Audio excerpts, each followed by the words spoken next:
Hello दोस्तों, तो कैसे हैं आप सब। आपका फिर स्वागत है Pathshala Gyan by ST sir. तो today I will derive a governing equation of fin and I will discuss about book of heat and transfer mass.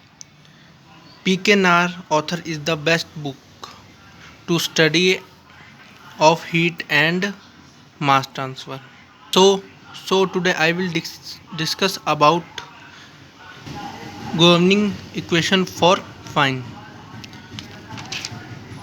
So drive the equation.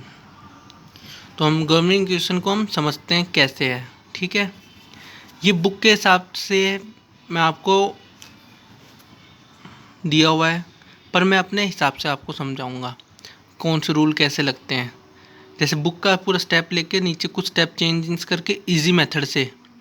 ठीक है, तो चलिए चलते हैं। और मैंने आपने पिछले लेक्चर अभी तक नहीं देखे हैं तो आप प्लीज़ जाके देखिए। उसमें Newton of cooling law, Heisler chart हमारा पोर्शन है। इतना हम अब तक कवर कर चुके हैं। ठीक है, तो आज हम कर रहे हैं governing differential equation for fine.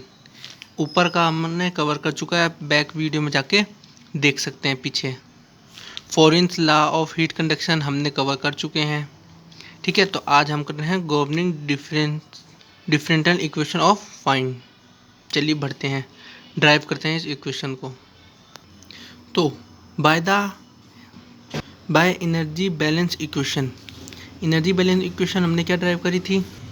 ये जैसे एनर्जी बैलेंस इक्वेशन क्या है, जैसे कि इधर से अपनी एनर्जी आ रही है। ठीक है, एनर्जी आने के बाद कुछ रिडक्शन जो को इधर जो जाएगी तो Q X plus D x हो जाएगी। जैसे क्यू एक्स एनर्जी आ रही है, हीट आ रही है, और जाएगी निकलेगी कैसे Q X plus D X. ठीक है, तो ये हम ड्राइव कर चुके हैं पिछली वीडियो में। तो बाय एनर्जी बैलेंस इक्वेशन क्या कहती है हमें, Q X plus D x. ये इसका डायग्राम है, डायग्राम के अकॉर्डिंग समझाता रहूँगा। और ये है क्यू कन्वेक्शन। ठीक है, तो इसको हम कर देंगे इक्वेशन 1। और हमारी for in law of conduction क्या था, Q X minus K A D T upon D X. ठीक है, अब इस इक्वेशन को हम बाय द टेलर सीरीज की हेल्प की मदद से क्यू ये सब हमने निकाल रखी है। अगर आपको ये इक्वेशन नहीं समझ आ रही कैसे निकली तो आप पीछे मेरी वीडियो जाके देख सकते हैं, फॉरेंस लॉ की और by the Taylor series. Q X plus D X, Q X plus D upon D X, Q X plus D X. ठीक है, बाय द टेलर सीरीज इन दोनों को करके। ठीक है, इक्वेशन को फिर उसके बाद हम क्या कर देंगे, तो हमारे पास क्यू एक्स की वैल्यू भी आ गई और Q X plus D x की वैल्यू भी आ गई। ठीक है, तो इससे हमारी क्यू कन्वेक्शन की वैल्यू निकल आएगी। अब हम क्या करेंगे, क्यू एक्स और Q X plus D x की वैल्यू इन दोनों में पुट कर देंगे। पुट करने के बाद क्या होगा, क्यू कन्वेक्शन की वैल्यू आ जाएगी। तो क्यू एक्स माइनस इधर इसको ले आएंगे तो माइनस में हो जाएगा, इक्वल्स टू क्यू कन्वेक्शन। ठीक है, तो Q X minus Q X D X equals to minus D upon D X Q X D X. ठीक है, क्यू एक्स। अभी क्यू एक्स में क्या करेंगे हम, ये क्यू एक्स की वैल्यू इसमें पुट कर देंगे इसमें क्यू एक्स। तो क्यू एक्स की वैल्यू हमारी क्या है, minus K A D T upon D X. ठीक है, अब इसका अंदर इंटू कर देंगे। इंटू करने पर हमारे पास क्या आएगा, के माइनस का है तो दोनों माइनस कट जाएंगे, के हो जाएगा प्लस का, के A D square T upon D X square D x. ये हमारी बन गई इक्वेशन 3। इक्वेशन 2 हमारी ये रही, इक्वेशन 1 हमारी ये रही। यहाँ तक मैं आपको आशा करता हूँ कि समझ आ गया होगा आपको। अब आगे इक्वल्स टू में क्या चल रहा है, क्यू कन्वेक्शन कैसे आया ये समझिए पहले। According to the Newton cooling law. ठीक है, न्यूटन कूलिंग लॉ क्या होता है, H into A S D T. ठीक है, ए एस क्या होता है, ए एस हमारा होता है पी डॉट डी एक्स। ठीक है, तो हम ए एस के स्थान पर P dot D x put कर देंगे। पुट करने पर हमारे पास ये आ जाएगा H P D x T minus T infinity. तो डी टी टेम्परेचर हो गया ना, टी से लेके टी इन्फिनिटी तक। ठीक है, ऐसे लिख दो डी टी करके, या टी माइनस डी इन्फिनिटी, ऐसे लिख दो, एक ही बात है। ये बन गई हमारी इक्वेशन 4। ठीक है। अब let excess temperature at any section theta equals to हो जाएगा टी माइनस टी इन्फिनिटी। ठीक है, तो क्या हो जाएगा D theta upon D X equals to D T upon D X. ठीक है, तो अब इसी को अपन स्क्वायर में कर देंगे, तो D square theta upon D X square theta, D square T upon D X square हो जाएगा।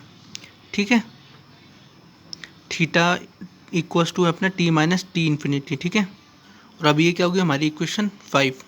अब हम कह रहे इक्वेशन 5 और इक्वेशन 1 को लेंगे। इक्वेशन 5 इक्वेशन 1 को करने पर हमारे पास क्या आएगा, K A D square theta D X equals to H P D X theta.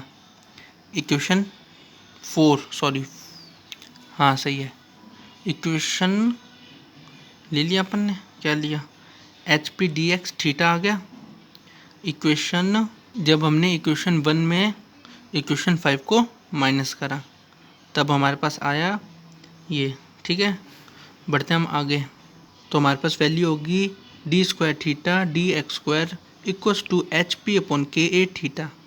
ठीक है, तो अब हम H P upon K A को हम जानते हैं एम स्क्वायर लिखते हैं।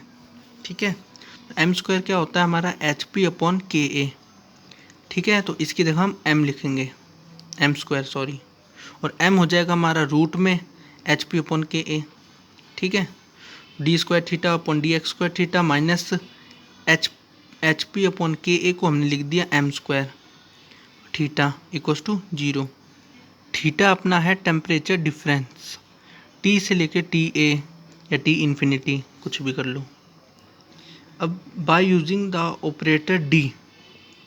ठीक, अब यहाँ मैथमेटिक इक्वेशन जो आपको पता होगी, D square theta upon D X square को हम लिख देते हैं D square minus M square, theta को हम बाहर इक्वल्स टू 0।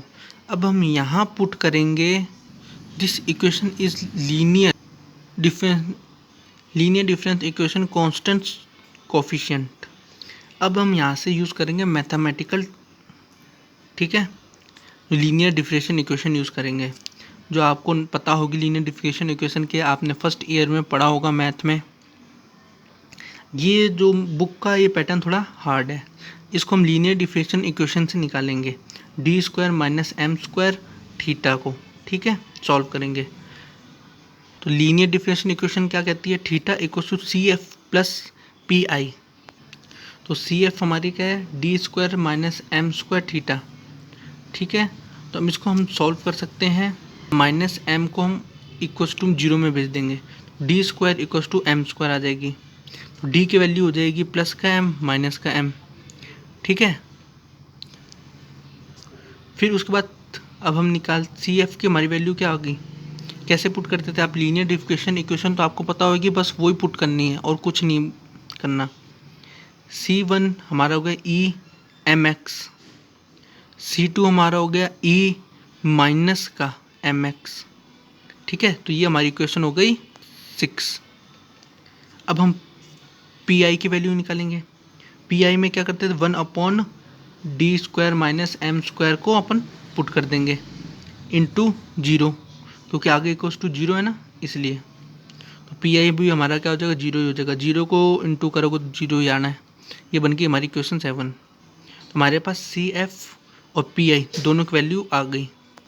ये हमारी सी एफ की वैल्यू होगी इक्वेशन 6 और पी आई की वैल्यू होगी इक्वेशन 7। और जो हमने लीनियर डिफरेंशियल इक्वेशन लगाई कांस्टेंट की, वो हमने माना है ए। ठीक है, इक्वेशन को, इस इक्वेशन को C F plus P I की इक्वेशन को माना ए। तो अब हम क्या करेंगे, 6 और 7 की वैल्यू पुट कर देंगे इक्वेशन ए में, मतलब C F plus P I की वैल्यू पुट कर देंगे। पुट करने पर हमारे पास क्या आएगा, थीटा की वैल्यू आ जाएगी, theta equals to C1 E M X plus C2 E minus M X, क्योंकि पी आई की वैल्यू तो क्या आई थी अपनी, 0 आई थी, तो प्लस 0 करोगे तो कोई मतलब नहीं है। ये हमारी आ गई है गवर्निंग इक्वेशन। आप देख सकते हो बुक में भी ये रही, theta equals to C1 E M X plus C2 E minus M X. ये थोड़ा जो मैंने आपको लीनियर डिफरेंशियल इक्वेशन से बताया, थोड़ा इजी पैटर्न है। बुक का मतलब तमाम अलग बेफालतू की चीज़ें दे रखी हैं। तो thank you for watching this video. मिलते हैं अगले नेक्स्ट वीडियो में नए टॉपिक के साथ। Thank you.